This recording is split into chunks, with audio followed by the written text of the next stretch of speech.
একজন মহিলাকে রাস্তার পাশে আবর্জনার মতো ফেলে দেওয়া হয়। তার গায়ে ছিল দামি পোশাক, কিন্তু শরীরটা এতটা নৃশংসভাবে মার খেয়েছিল যে নীলচে হয়ে গিয়েছিল।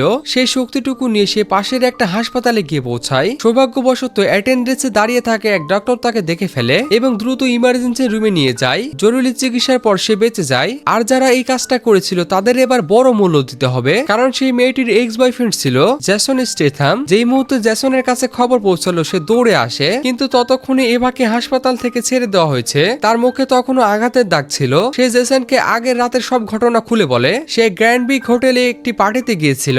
লিফটে তিনজন বড়সড় পুরুষ তাকে ঘিরে ধরে এবং জোর করে এক রুমে নিয়ে যায়। সেখানে তার উপরে নির্দয়ভাবে হামলা চালায়। অবশেষে তারা তাকে রাস্তায় ফেলে দিয়ে আসে। জ্যাসন সব শুনে রাগে ফুটতে থাকে। সে প্রতিশোধের জন্য কিন্তু ন্যায় বিচার চাইছিল। প্রথমেই সে হোটেলের এক ক্লিন লেডির কাছ থেকে সেই পুরুষের পরিচয় জানার চেষ্টা করে। সৌভাগ্যবশত সেই মহিলাটি ছিল তার প্রতিবেশী এবং সাহায্য করতে রাজি হয়। তিনি তাকে পাশে এক রেস্টুরেন্টে নিয়ে যান, কিন্তু সতর্ক করে দেন তুমি এটার সাথে জড়িও না, কারণ ওই তিনজনের একজন হলো জজ, একজন লোকাল ক্রাইম বস। যারা তাকে ঠকায় তারা সাধারণত বাঁচে না। জ্যাসন কিছুক্ষণ থেমে যায়, সেই সতর্কবার্তা ভালোভাবে মনে রাখে। রেস্টুরেন্ট থেকে বাইরে জ্যাসন ভাবে একটু মাথা ঠান্ডা করা দরকার, তাই সে চলে যায় একটা ক্যাসিনোতে। সেখানে তার পুরনো এক বসের সঙ্গে দেখা হয়। তারা একসাথে একটা টেবিলে খেলা শুরু করে। জ্যাসনের ভাগ্য তখন ছিল দারুণ। প্রত্যেকটা রাউন্ডে সে জিতে যাচ্ছিল। ডিলারকে তখন হতাশ দেখাচ্ছিল। কিছুক্ষণ পর তার জেতার অঙ্ক দাঁড়ায় $3,00,000। এই উত্তেজনায় ভেসে সে আর একটা টেবিলে গিয়ে অল ইন বাজি ধরে, কিন্তু ভাগ্য বেশি সময় সঙ্গ দিল না।